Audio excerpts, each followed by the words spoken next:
Ooh, recording in progress. Okay. Hi, everyone, and welcome to our Mexico Volcanoes webinar. My name is Mary Brown, and I'm the guide manager at Alpine Ascents. We just wrapped up our final program in Washington on Monday, and we are so excited to take a little bit of a break for October and start gearing up for winter expeditions. Speaking of, thank you so much for taking time out of your day to get the lowdown on this awesome winter expedition. I'm thrilled to introduce Hannah McGowan, our all-star guide host for this afternoon. Hannah is one of our senior guides at Alpine Ascents, who's loosely based in Seattle, soon to be Valdez, though she's constantly on the move, chasing adventure. In the fall, you'll find her rock climbing in the American desert Southwest, and by spring, she's heli ski guiding up in the Chugach. By early summer, she's in the Alaska Range guiding Denali expeditions before heading back to the Cascades for some alpine climbing in the summer. So she's no stranger to diverse, rugged terrain. When she's not guiding, Hannah enjoys live music, strong coffee and beer, flip-flops, and of course, long walks on the beach, especially if there are tide pools. Today, she'll be taking us through all the details of our Mexico Volcanoes expedition, where climbers will tackle the third highest peak in North America, El Pico de Orizaba, along with La Malinche and Sierra Negra for acclimating to the altitude. This trip is a perfect blend of cultural immersion and high altitude climbing, ideal for both advanced beginners and intermediate climbers. Plus, it's a great training ground for bigger expeditions like Denali. We'll cover the itinerary, gear, and what to expect as you climb these peaks. And of course, we'll save time for your questions at the end. As your questions come up, just pop them in the Q&A box at the bottom of your screen, and we'll answer them at the conclusion. I'll be moderating the chat and popping in helpful links throughout the presentation. Without further ado, I'll turn it over to Hannah. But before I do, let's get the chat going. Pop your name, where you're streaming in from, and what about the Mexico volcanoes has piqued your interest. If you're feeling so bold, you can also tell us if you're pro or anti pumpkin spice latte. 'Tis the season. Okay, Hannah, over to you. Thank you, Mary, for that beautiful introduction. Thanks. And thanks all of you for taking so much time out of your day to learn more about this trip. I think that this is a really just special place to be in the world and a really just amazing adventure. This trip's super important to me, so I'm glad to tell you all about it, all the details. Like Mary said, we'll go through the itinerary day by day. We'll talk about gear, and we'll just help you feel like you know what you're getting into if you're thinking about coming on this trip, or if you're already signed up and you just want to know a little bit more. So thanks for being here. Let's start with a little sense of place, just so you feel oriented to what we're talking about here. On the bottom left, obviously that's North America. Mexico is the furthest south country in North America. It borders the US to the north there. You can see that kind of emboldened line there all along a 1,900-mile border, which is pretty amazing. And then to the south borders Guatemala, and you can see Pico de Orizaba down there with the little yellow star near Mexico City. So it's actually quite a bit south. Our neighbors to the south there, Mexico. Mexico is actually the 13th largest country in the world. And as such, it has a wide variety of landscapes and cultural differences throughout the country, kind of all along. Let's just talk about the different regions of this country, again, so you feel oriented. To the north of the country, along the border with the US, it's really arid, characterized by ranching, known for its carne asada, which is grilled steak. And there's 3 different deserts, actually, the Chihuahuan Desert, which is most of the border of Texas, and then a little bit of Mojave, and then the Sonoran Desert, which stretches below the Arizona, New Mexico border and down into southern Baja there. And then the West Coast is known for its surfing, a lot more lush, pretty laid back, beachy time. On the East Coast there, the other big peninsula is the Yucatan.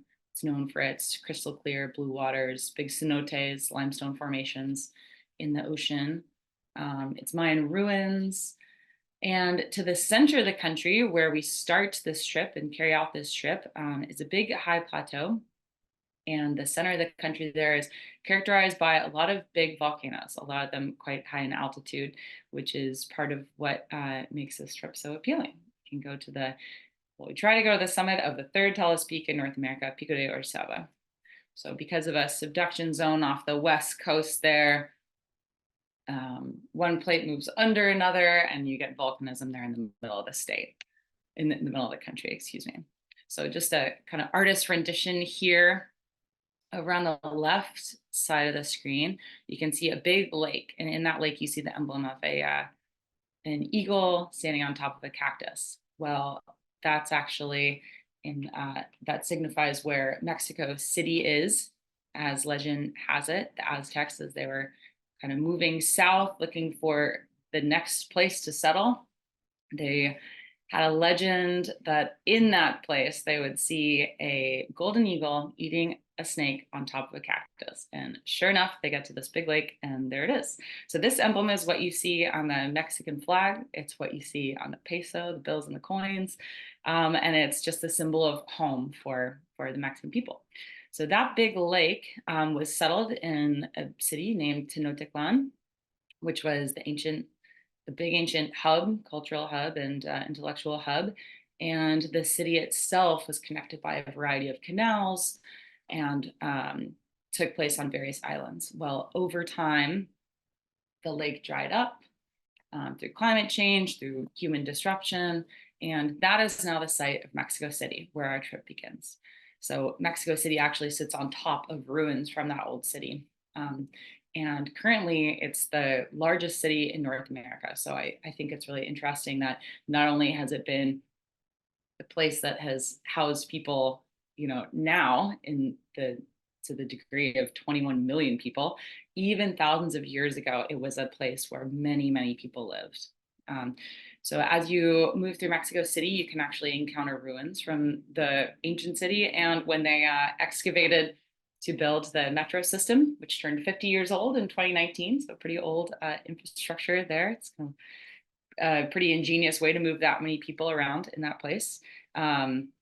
In the process of building that piece of infrastructure, the builders actually encountered like several ruins. And so do yourself a favor, and if you come on this trip and you end up with some free time in Mexico City, ride the metro, and there are certain stops you can go to and actually see some ruins. So pretty cool.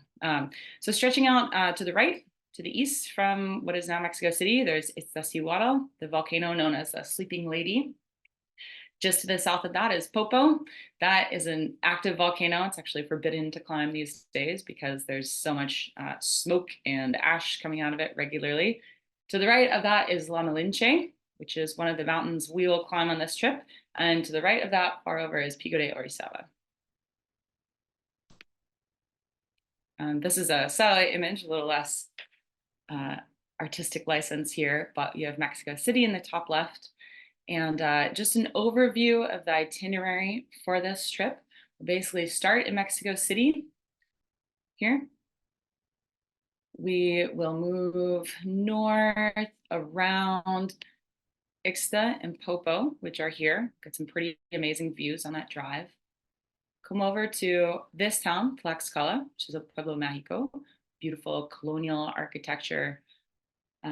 Fascinating place to be. The oldest bullfighting arena in the Americas is there. We'll come over here to La Malinche. That's our first objective. Spend 2 nights there before coming down to Puebla, getting some good rest and enjoying the sights and sounds of that lively place. Again, more beautiful colonial architecture, artist markets, some good rest and recovery. And then we'll come over here to Zopan, which will help us acclimatize. This place is 10,000 feet. And that is where Orizaba Mountain Guides is based. And from there, we'll come here to Sierra Negra, climb that mountain as a day trip before heading up to Orizaba Base Camp, which is where we'll stay the night before climbing. And then Orizaba is our primary objective here. Everything else leads up to that peak.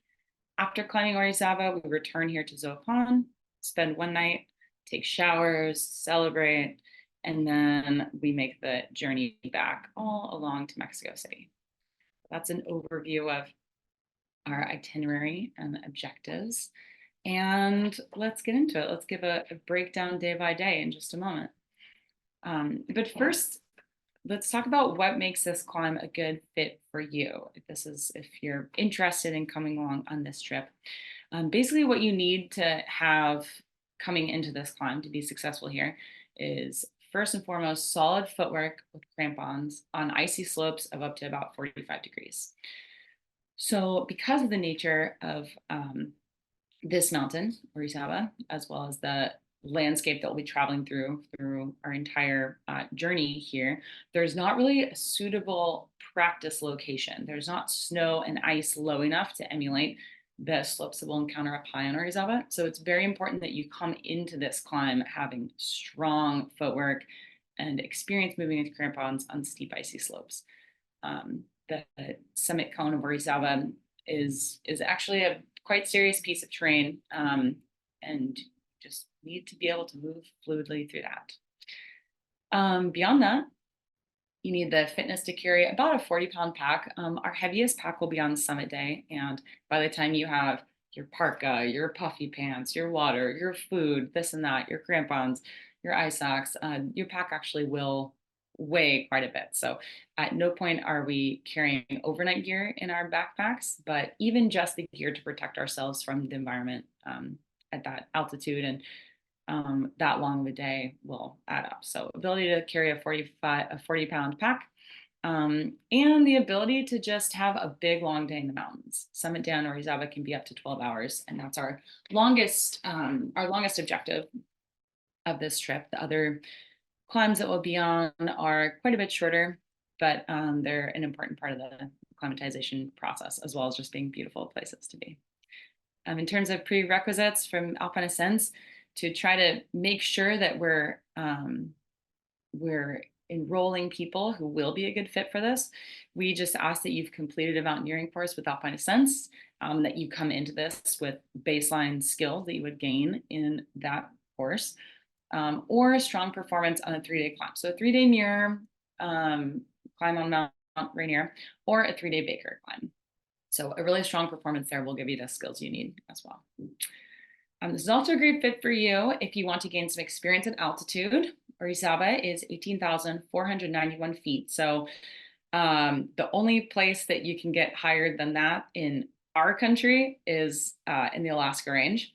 And basically that's just limited to Denali. So it is the 3rd highest peak in North America. So there's basically Denali in Alaska in the US, Mount Logan, which is just over the border in the Yukon, and then Orizaba.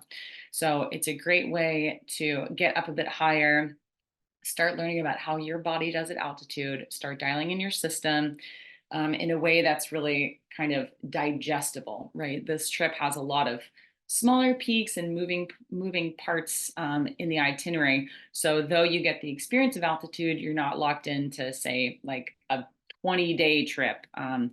It's a bit different from, say, going to Aconcagua, where you're continually arriving at new elevations and dwelling in those places. So this is a good fit for you if you want to go on a big mountain expedition, but you have limited available time. And so you want something that's a bit smaller, a bit more digestible, a bit more accessible to you. And of course, prerequisite for this climb is that you love eating tacos and explore new places, because something I love about this itinerary is the blend of landscape and culture that we experience as we move through towns and cities, anywhere from the biggest city in the Americas to teeny little pueblos. And all the while we're exploring the landscape that is central Mexico and these big, very impressive volcanoes and the arid lands below. So if that all sounds like you, this is a great fit. And let's talk about what we will be doing. So first, day one of the itinerary, you will fly down to Mexico City.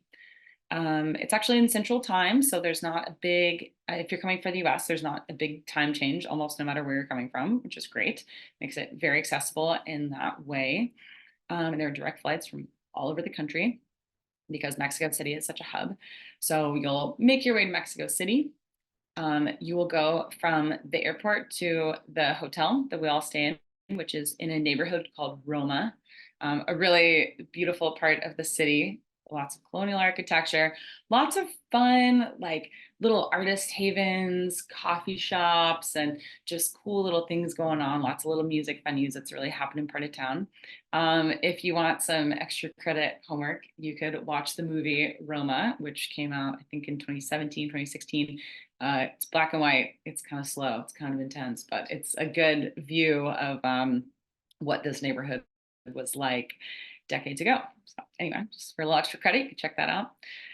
Once we arrive in this neighborhood, you'll be able to get settled in the hotel, get all sorted, and then we'll meet up for a gear check. So typically that's in the late afternoon, around 5 or so, depending on folks' flights, but usually around then. That way we have time to make sure that we have everything we need before leaving Mexico City. It's really difficult to error correct once we're in Mexico City. So we've just asked that you do arrive there with everything on the gear list. If you have any doubt in your mind, like, do I want this jacket or this jacket? Just bring them both. Or you can get a hold of your lead guide beforehand. They'll be in touch about a month before the trip and ask those questions. But we just really want to make sure that we do a thorough job making sure everybody has what they need to be successful on this trip. As gear is pretty difficult to acquire once we are actually boots on the ground in Mexico City. So we'll do a thorough rundown of that. And then we'll go and do some group bonding out on the town, have a welcome dinner. Mexico City is known for its just blossoming food scene, and just a short walk from the hotel that we stay in Roma, there's several different restaurants that are all pretty amazing. So we'll have a night out on the town, getting to know each other, and then come back and get ready for our departure the next day. So Mexico City itself is at 7,000 feet. If you're coming from sea level, that's a pretty big jump. If you're coming from places that are a bit higher, you might not feel it, but in any rate, it's good to begin our acclimatization journey there.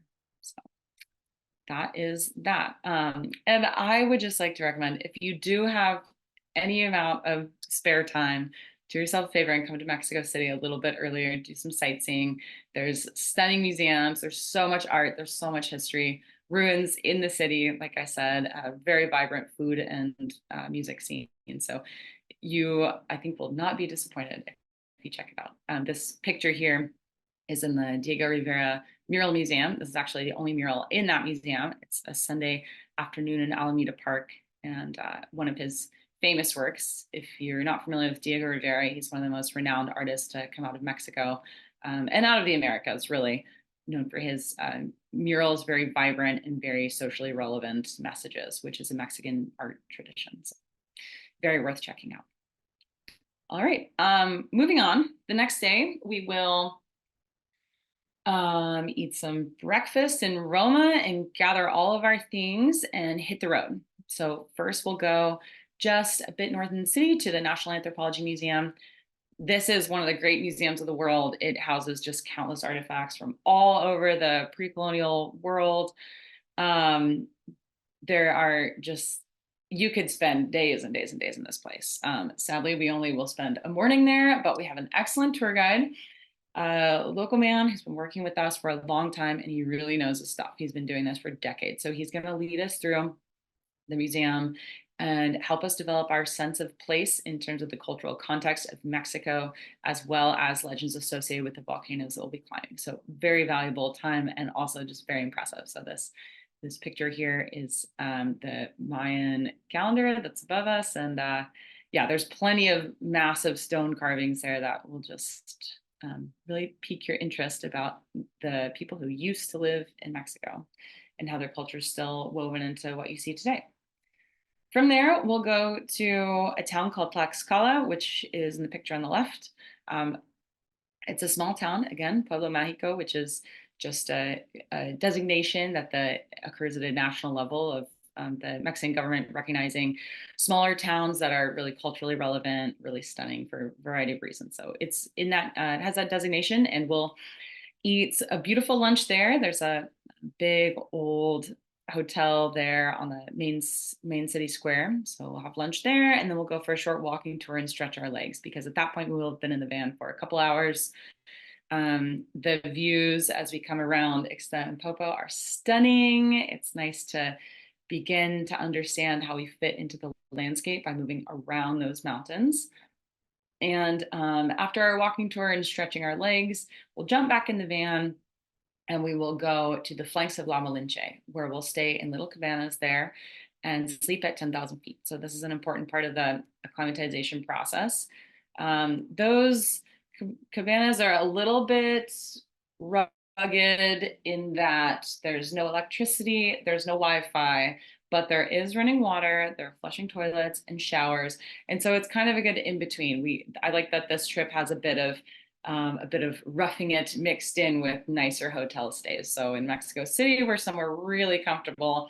Here we come to these cabanas for a couple of nights where we're just a little bit more rugged in the landscape. And then afterwards we go to Pueblo, which I'll talk about, and stay in a really nice hotel there. So a little bit of a dabble in these various places. All right, day 3. Let's see if I can move this to give you all a better view here. So we'll get to La Malinche, which is 14,636 feet, and we'll go on an acclimatization hike that day. So we will have slept to 10,000 feet. We'll wake up, we'll hike for just a few hours. We'll take it nice and slow. It's our first time going up and up in elevation. We'll probably go to about 12,500 or so, enough to make our bodies feel stressed and respond well, because then we'll come back down, we'll take a mellow, like late afternoon. The campus where we're staying with the cabanas is really beautiful, a very relaxing place. So we'll enjoy some time there and sleep again at 10,000 feet. The next day, we'll wake up and go to the summit of La Malinche. Again, 14,636 feet. So it's nice to get up higher. That's higher than Mount Rainier, just so you know. And this climb is really just a hike. As you can see in this picture, it's kind of rugged terrain, rocky trail. And then at the very tip top, there's a little teeny bit of rock scrambling for about 50 feet. That's it, which adds a little bit of excitement. But overall, this is something we'll do like in our running shoes or approach shoes.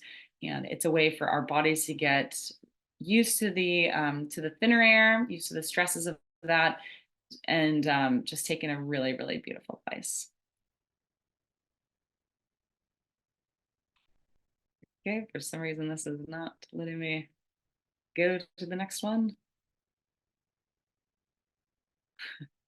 Stand by.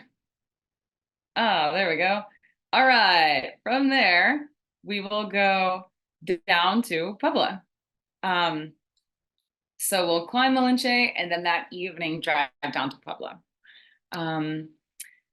And Puebla is again at about 7,000 feet, very similar to Mexico City. So that's good that our bodies have had a couple days up high, and then we'll come down lower to really rest and get it all back. We stay in a really comfortable hotel in the city center, right next to the central Zocalo. Zocalo is the word for plaza or square. It's actually a native word, and that's what people will call it in Mexico when they're there. So if you hear people saying, oh, in the Zocalo, that's what it is. Yeah, you don't really hear that word outside of Mexico. Usually it's plaza beyond that. So anyway, Puebla has a very vibrant, like local artist scene, a really beautiful downtown in the city center, which is where we'll be. And you can take that time there to just wander around on your own, or to go on a walking tour with our same local guide who showed us around the Museum of Anthropology. He will take us to the oldest library in North America, as well as some very significant cathedrals and other architectural wonders all around town, and tell us more about the history of central Mexico. So that time can be spent taking in the place in that way, or taking it in an unstructured way if you choose. Totally optional. And then in the late afternoon, we'll regroup and we'll transition to Zopan, which is where Orizaba Mountain Guides is headquartered, and we'll sleep there at 10,000 feet again. So we're going back up in altitude to prepare ourselves for for Orizaba, our final objective. Okay, so this is this picture on the left is the view of kind of the center of the Orizaba Mountain Guides compound. The roof there, you can see just at the top of the screen, you actually can access that roof. That's where this picture on the right is taken. That's Orizaba, so you get a beautiful view of Orizaba from there. We'll try to time it so we arrive in the sunset hour just for the views. And Orizaba Mountain Guides, they're used to housing climbers from all over the world who want to come and experience this amazing place. So it's usually a pretty fun scene. Often we run into climbers from elsewhere in the US and the world. There's a staff of cooks who do a fantastic job. Just fresh fruit in the mornings and delicious homemade food in the evenings. And it's a wonderful place to base before we go into our base camp. So day 6, we will go to Sierra Negra, which is this picture on the bottom right. In the background, you see Orizaba because Sierra Negra is right next to Orizaba. So we will climb Sierra Negra, which is 15,534 feet, getting our bodies used to being a little bit higher in altitude, which takes usually about 4.5 to 5 hours. So it's, we won't need a big recovery after that, but it'll feel like good exercise, allow us to be a little higher and give us some really sweet views of our next objective. Okay, so after climbing Sierra Negra, we'll come back down to Zoapan and then we'll jump in a 4x4 and drive along a long bumpy dirt road up to Orizaba Base Camp. There we'll sleep at 14,000 feet. The base camp is just right at the base of Orizaba. It's kind of amazing. You can just walk right out. You're already on the trail. You're kind of staring up at these big rocky slopes. You can't see the actual icy summit from there, but you can see just kind of this maze of rocks. It's a really beautiful place to be. It's very dry there too, big tall grasses, and it feels really open and nice. All right. Okay, so now we're into the Orizaba portion of the trip. The summit is at 14,491 feet. Again, third highest in North America. It's a picture of people on the summit cone there.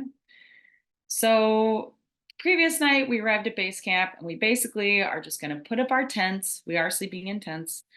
Put up our tents and then have dinner in our we have a dome. We have chefs at base camp that cook for us. There's water and actually a quite nice bathroom facility, not flushing toilets, but some really well-maintained porta potties there. So that's our scene. We'll take the next day, day 7, to go on an acclimatization hike and prepare to climb.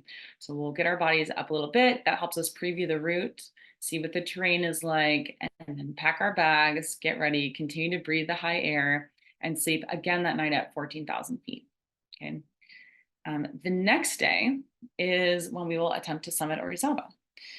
If the weather does not allow, we have a little bit of flexibility in this. We could actually use the following day to climb. So in a perfect world, we would try to climb day 8. If we have to, we can climb day 9.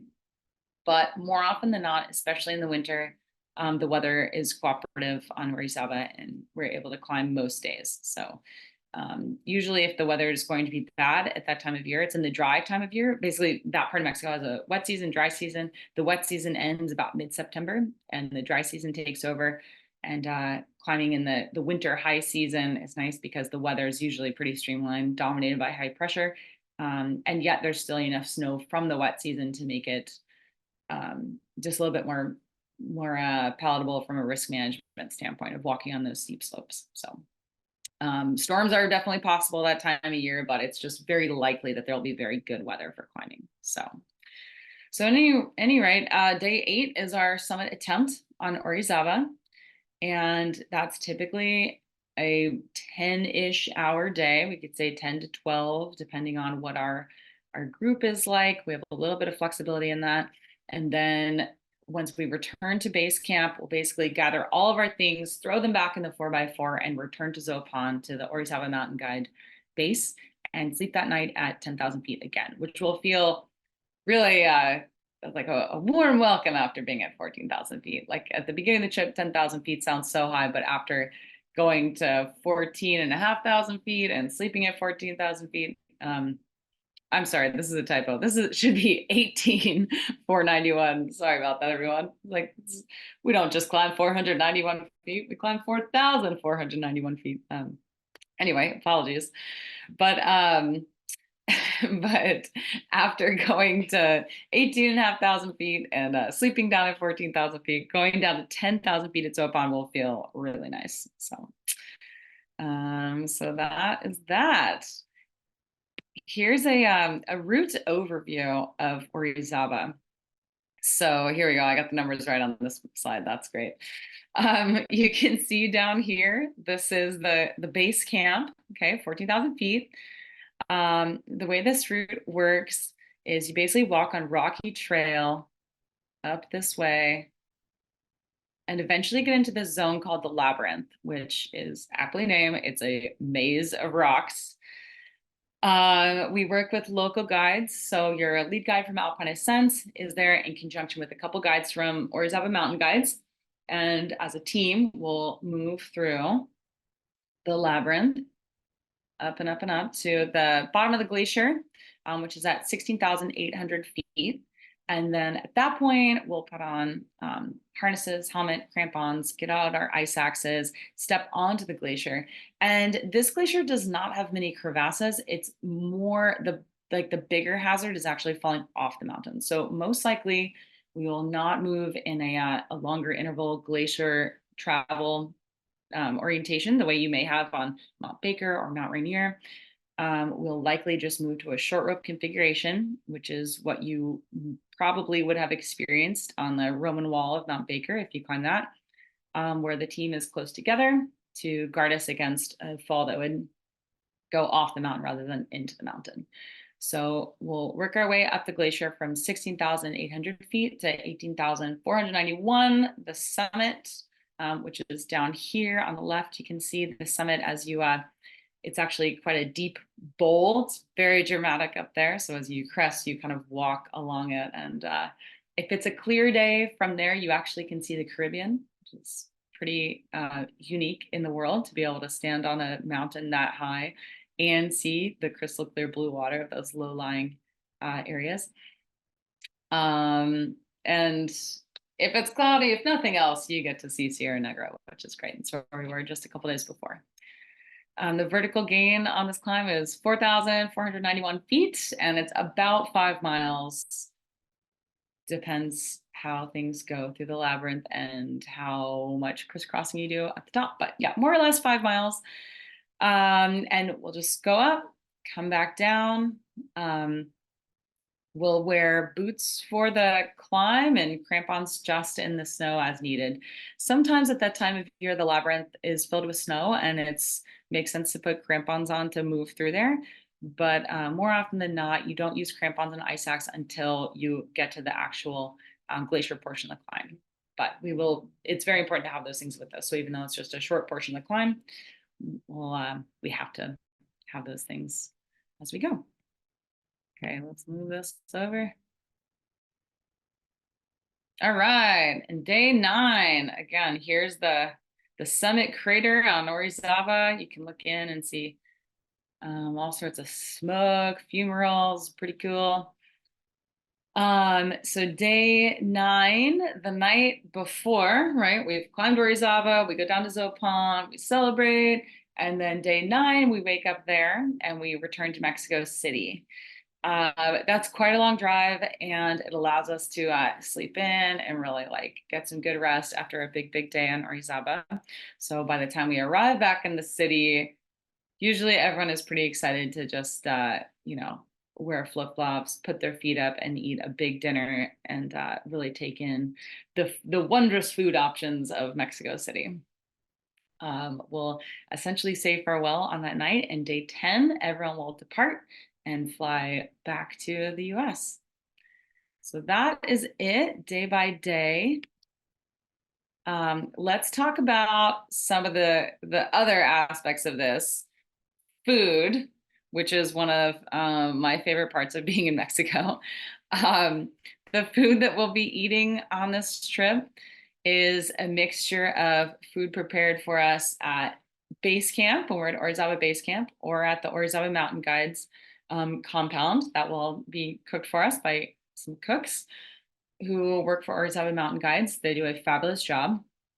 And then when we're in bigger cities like Puebla and Mexico City and Tlaxcala, even, which is a smaller city, but we'll be eating in restaurants and sampling the local food. So here we've got some tacos, some salsa. As you can tell, there's even more tacos and more tacos. Oh, the tacos in Mexico City are outrageous.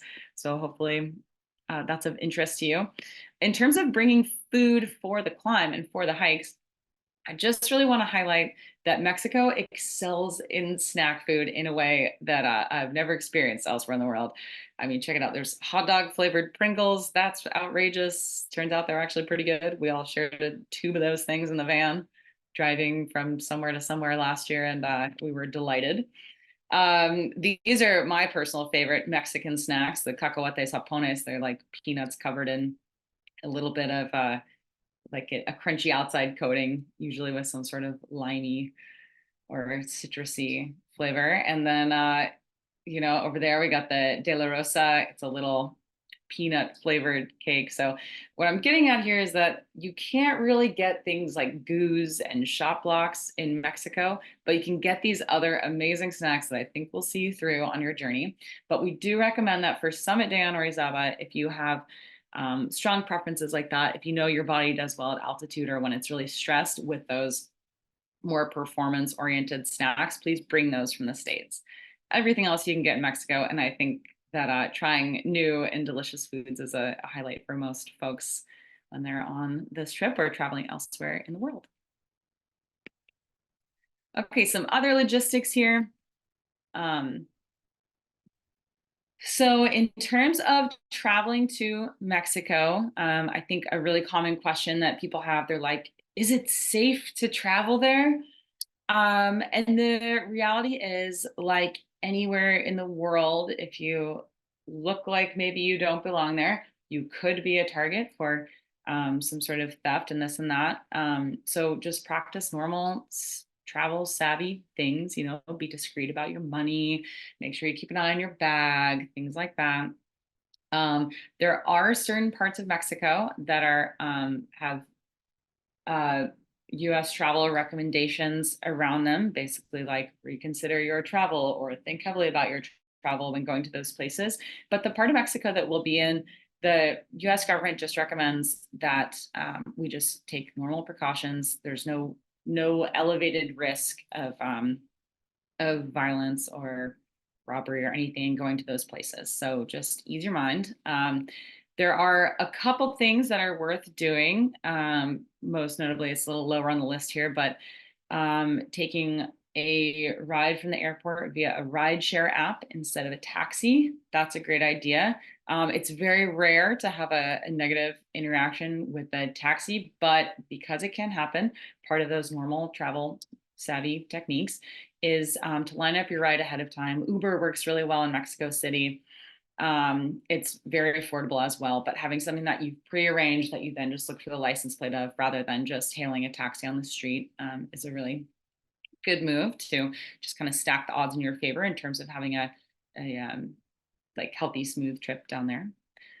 In terms of other travel things, you do not need a visa to go to Mexico these days. You just need a passport, as long as you're staying less than 90 days, which we are, unless you're really getting wild before or after this trip. So yes, just a passport.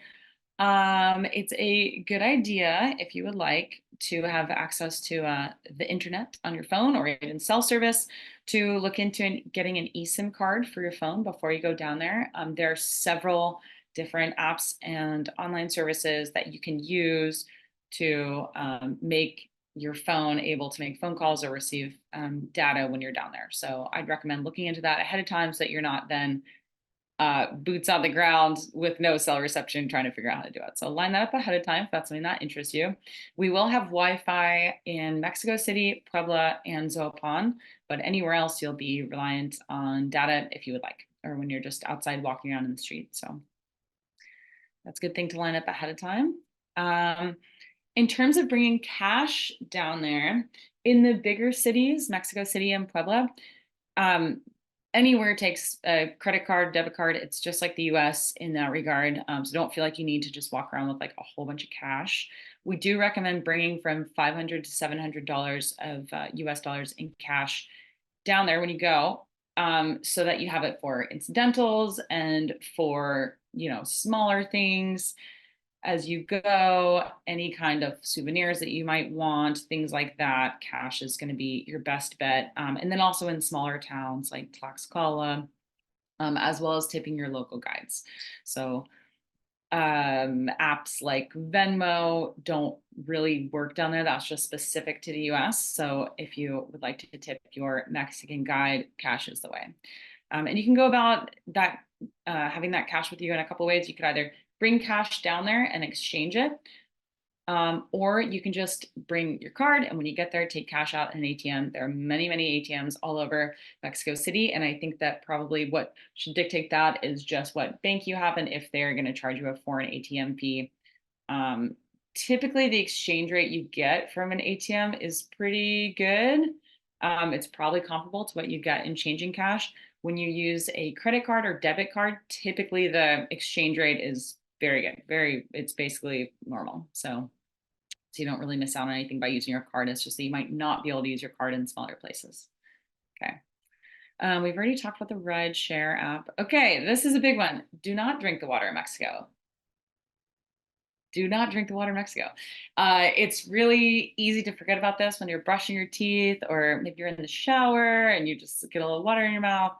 But yeah, it is not in your best interest to do that. When we will be traveling around, we'll have big garrafons of water, so purified water that we'll have with us, so that when we're like at La Malinche, staying in the cabanas, or when we're at Orizaba Base Camp or Zopan, we'll have access to water that we'll bring with us the whole time. And then when you're in Mexico City and in Puebla and being a little bit more independent, it's just up to you to make sure that you're only drinking bottled water, um, and or purifying water. That's something that I like tend to do because I don't like throwing away all of the plastic water bottles. So I try to do my best to do a mixture of drinking purified water, that I'm purifying with just a filter as if I was camping. To be fair, that doesn't filter out heavy metals. It only filters out viruses and bacteria. So use that to your discretion, but that's a technique I use. And then also bottle water when necessary. So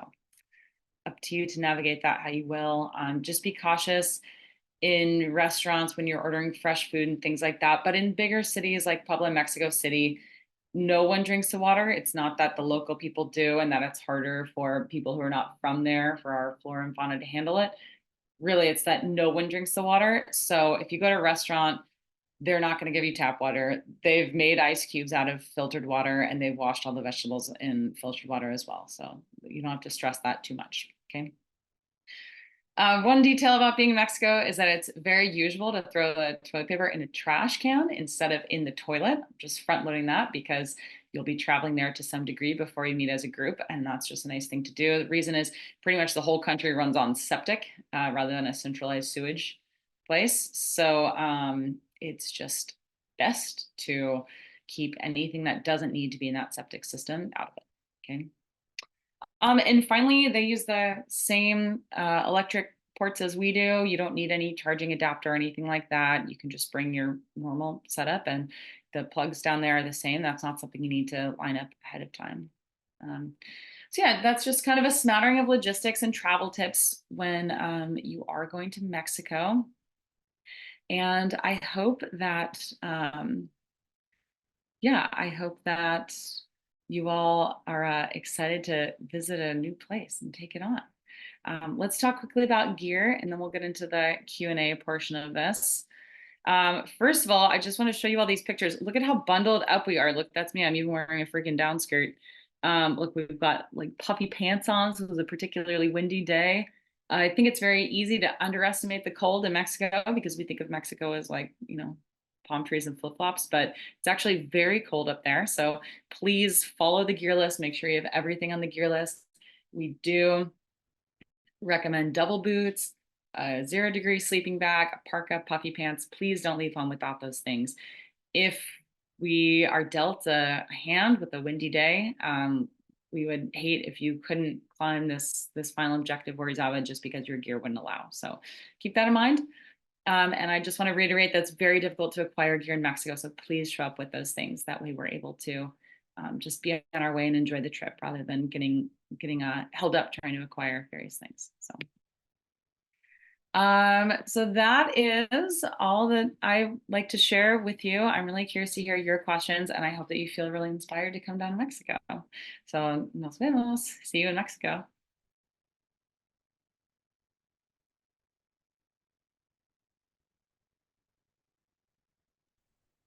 Oh my gosh, Hannah, what a great presentation. I'm sold. I want to sign up for your Mexico Volcanoes expedition. It's unfortunately sold out, but we do have spaces on the other ones. And all of the guys, including Hannah, who go to Mexico, are all awesome. And they all also happen to be Denali lead guides. So if you're thinking like, oh, I want to use Mexico as a tune-up for Denali, which is recommended, it's people, guides really advocate that. Like all the guides will have our lead guides. But let's go into the Q&A. Hannah, are you ready for some questions? Oh yeah. Heck yeah. Okay. So I'm going to sort of like lump them into themes. We have some questions about Summit Day, including what time do you generally start to go to the summit? Well, because of the logistics of getting back down to Zopan, it's very common to start in basically the middle of the night so that you see the sunrise from the top of the mountain. And actually, this picture is kind of a good example. You get this cool phenomenon of seeing the sunrise make a shadow from Orizaba in the clouds below. So that's a really common thing. To be honest, there is no great rationale for that other than timing and length of the day versus something like Rainier, where you have overhead and underfoot hazard that you can minimize by traveling when those things are frozen. On Orizaba, there's virtually no overhead hazard. The biggest hazard is just falling off the mountain. So you're not even worried about snow bridges either. The so like that gives us the possibility of leaving, I'd say anywhere between midnight and probably 4 to 5 in the morning, just because of the actual length of day, the amount of daylight in that place. But yeah. Okay. Thank you so much. Mm-hmm. We all saw the photo of you all on the summit with all of the down skirts, all of the accoutrements to keep you warm and toasty. But what sort of, I know there's a range, but what sort of summit temps can you expect? Like what's the range? Summit temps. Yeah. Really, the dominant thing here is the wind. Okay. So there's a big difference between the actual free air temp and what you experience, your perceived temperature. Because Orizaba just sticks out and it's so close to the ocean to the east, and there's nothing really to block the wind to the west, it just can get pretty hammered by wind. And that can just drop your temp so quickly. So even though the sun is strong, if there's a bit of breeze, it gets really, really cold. So yeah, sub freezing for sure. Okay, sub freezing. And on the route to the summit of Orizaba and the other peaks that you'll be climbing on this amazing expedition, how many exposed cliffs will you see? Like, let's say you're someone who doesn't do super well with the exposure. What can people expect in terms of height? Yeah, great question.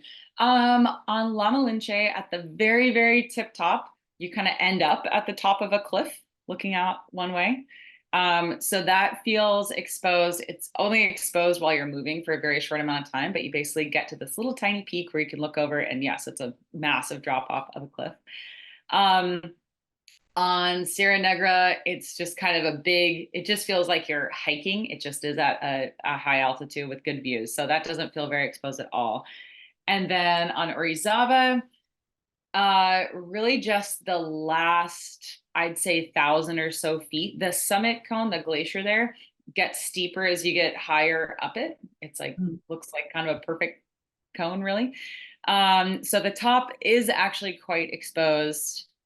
similar to being on the upper mountain of Rainier, but without a track cut into it. So if you're someone who has climbed Rainier, that's kind of a good way to think about it.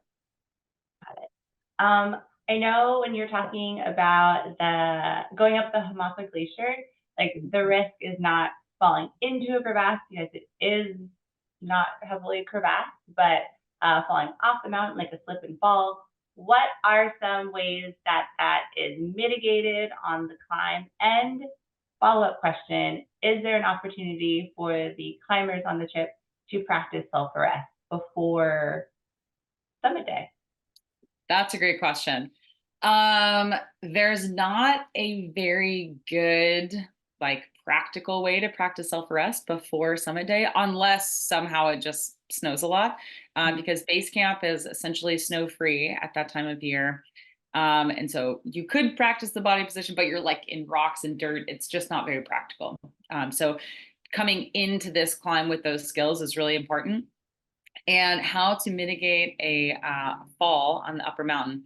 Well, we will not exceed a 2-to-1 ratio on that mountain. So you'll have one guide with 2 climbers and we'll be in a short rope configuration. And short rope basically means there's only a little bit of rope between each climber as well as the guide. And the guide is going to use her body position and her pacing to keep slack out of the rope, because force equals mass times acceleration. I know, fancy, but it's true. If just one heavy thing falls, like hardly at all, it just can't generate enough force, and the guide will be able to hold the fall or hold the slip from becoming a fall. However, if there's slack in the rope at all, it can create a situation where that same person could move a little bit more, generate a bit more force, and that fall might not, she might not be able to hold the fall, right? So that's why we use the short rope configuration, and we'll move really like smoothly as a team so that any little slip, again, she can hold instead of it becoming a fall. We can use pacing, especially at that altitude, to make sure everyone's getting enough air, able to place their feet very deliberately.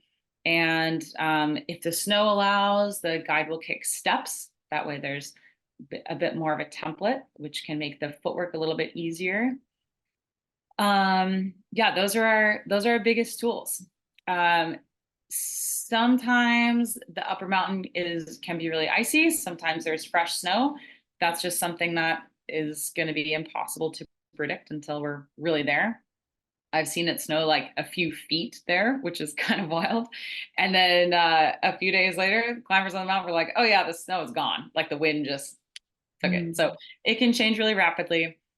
But just to recap, our biggest ways to mitigate that hazard are practicing solid footwork, appropriate pacing, and managing that risk with a rope technique that can keep a slip from turning into a fall. Got it. Oh, thanks so much for the rundown on that. Yeah. Next question. This is not so related to this trip, but just Orizaba in general. Is skiing a good option for Orizaba? You wouldn't be able to ski on a Mexico Volcanoes trip if you signed up for this trip, but let's say you wanted to set up a private climb with like Hannah. Yeah, tell us a little bit about skiing. I have actually tried to ski this mountain. It's really, really tricky to catch it in good enough conditions, because the upper mountain, the glacier there, when there's not fresh snow, has a whole bunch of rocks like just barely melted into the ice, which makes it pretty tricky to ski. And if you do lose an edge there, you're gonna go the distance for sure. So that's kind of hard. So really the best thing to do if you do want to ski it is to wait for a weather window, wait for some fresh snow, and then try to ski that fresh snow. The trick is it's so hard to predict. I've definitely seen weather forecasts that say it's going to snow a whole bunch and then it doesn't at all, or it doesn't say it's going to snow and then it does. It's like there's just not very reliable modeling for that place. But I certainly have brought skis down there and was trying to chase a storm that never materialized, and we basically just took our skis for a walk and ended up just wearing boots all day, which was very uncomfortable. But Alas, what can you do? So yeah, it's possible. It's just really tricky. So having the flexibility to keep an eye on the weather, and then also the flexibility to like maybe try more than once is the way to do it. Okay, thanks for that. Sort of related to snow, it sounds like the earlier trips it sounds like, okay, this is a question from the chat. It sounds like the earliest trips in the dry season, closer to December, are likely to have more snow versus the later trips in February. Snowfall is variable, but would you say that is true? Like, when are you expecting to see the most snow on the mountain? Yeah, I would say that that's more or less true. Sure, storms can come through like basically at any time in the season, but in terms of relying on the snow that fell in the wetter season, there's going to be more of that at the beginning of the season and less as you go. The Mexican guides who work down there year round, they just guide this mountain year round. Like they're not like, oh yeah, this is the climbing season. Um, we in North America have a lot more options. We can change region and still stay in our country to climb. So we think of this as a winter climb. Um, but the guides who work down there, they say the summer's like pretty desperate. Sometimes they're pitching out the entire upper mountain because it's just ice. So anyway, from a big picture view, yes, the closer you are to the wet season, which ends in about mid-September, the more snow, the softer conditions you're likely to have. And then in terms of storms that just come throughout the season, that's harder to predict. Okay, excellent. Mhm. Weather, Yeah, who I knows? know. A friend of mine has always told me, don't let the weatherman get you down. Don't let the weatherman shut you down. Let the weather shut you down, man. But that's an aside. Can you talk a little bit about pack weight? In your sort of near the beginning of the presentation, you mentioned a 40-pound pack weight. When would you be carrying the 40 pounds? Is it like less for summit day? Tell us a little bit more about pack weight. So that's basically just on Orizaba Summit Day. That's the only time that we're gonna have all of our like our parka, our puffy pants, our hard shell top and bottoms, a wag bag, all of our water, our snacks, crampons, ice axe, all that stuff, harness. That is just that day. So 40 is the far end of what to expect. All of the other day, like all of the other objectives, are days that are quite a bit lighter. Um, I bet we, depending on the weather, probably wouldn't even bring a parka for La Malinche or for certainly not for Sierra Negra, because it's just such a short endeavor. If we need parkas for that, we maybe would just change our plans a little bit. But yeah, we also don't need the technical gear for any of the other days. So so all that stuff, yeah, it definitely does pile up. And again, 40 pounds is just the far end of what you'd be carrying, but it's only on that day.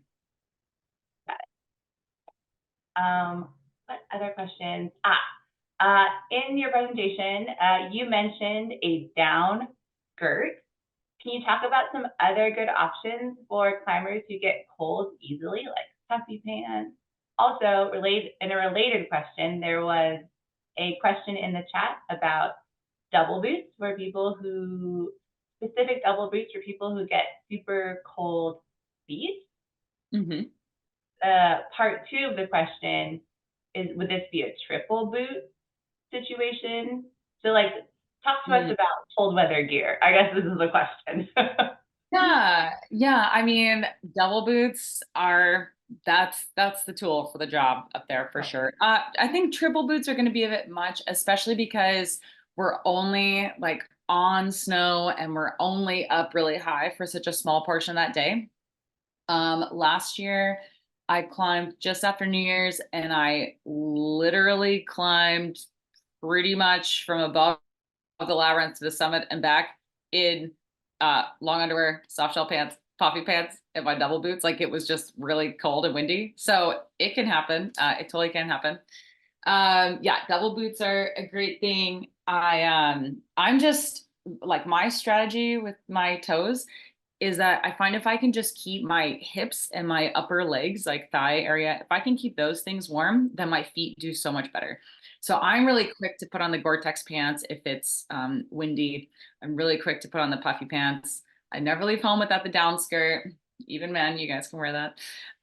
It's the best tool for the job, I think, because you can just put it on, take it off so easily. You can put your carabiner over the top to still clip into a rope. You can put it on over your harness. Yeah, it's, I think, the way of the future. But yeah, I just, again, really focus on keeping that part of my body really warm.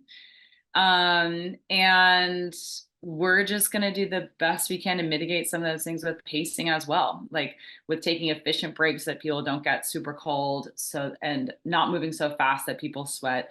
We'll just try to move fluidly as a team. And yeah, the gear list that's on the Alpine Ascents website, again, you might look at it and be like, but it's Mexico. That's like so nuts that we would need all those things, the big park and this and that. But that is actually what you need for this climb. And it seems wild to have it with you for this entire period of time and maybe only wear it for a few hours. But in those few hours, you do really need it. So please don't skimp on the cold weather gear. Yeah. Got it. And I just popped the gear list in the chat in case anyone wants to review it. Hannah, do you have time for a couple more questions? I know we have just reached the noon hour here in Seattle at our home base. Do you have time for like maybe 3 more questions? Yeah, of course. Perfect. These 2 questions coming up are about amenities. What sort of amenities are at the hostel of Orizaba Mountain Guides in, is that Japan, right? Yeah, in Zopan. Yeah. So there's warm water for showers. It's basically like a hostel style bunk rooms. So everyone will be sharing rooms. Usually our whole group will fit into 2 rooms with like a bunch of bunk beds. And then shared bathrooms with toilets, running water, soap. I believe they do have towels. That's something to double check because I can't remember off the top of my head. But yeah, definitely hot water for showers. There's Wi-Fi. Depending on what kind of eSIM route you go, there may be some cell reception. And then there's fresh water. We'll be able to fill our water bottles with garrafons there. There's a whole staff of cooks, and they make usually 3-course dinners, so an appetizer, a main dish, and a dessert, which is amazing. There's lots of fresh juice, coffee, fresh fruit in the morning. They really do an amazing job. And then in that compound, there's also kind of an outdoor courtyard area where everyone can hang out. There's a rooftop as well, which has beautiful views of Orizaba. And then there's kind of a common room that has a big fireplace, usually a guitar, some couches, things like that. So it's actually a really comfortable place to be. Wonderful. And another question about amenities. Do we stay at the Piedra Grande hut? And if so, how do we get the water up there? Great question. No, we do not stay at the hut. We actually stay like a 2-minute walk downhill from the hut. That's where Orizaba Base Camp has its little, that's where Orizaba Mountain Guides has its base camp. So there's a few dome tents, and our group will have our own dome tent that we'll eat meals in. We can also hang out in there. It's a great place to get out of the wind, or just to kind of have a common area that's out of the sun. And then, yeah, there are cooks full-time there, bathroom, well, really nice, well-kept porta potties. No running water, but we'll bring big jugs of water, and we'll arrive at that place via 4x4, via like these kind of souped up Suburbans.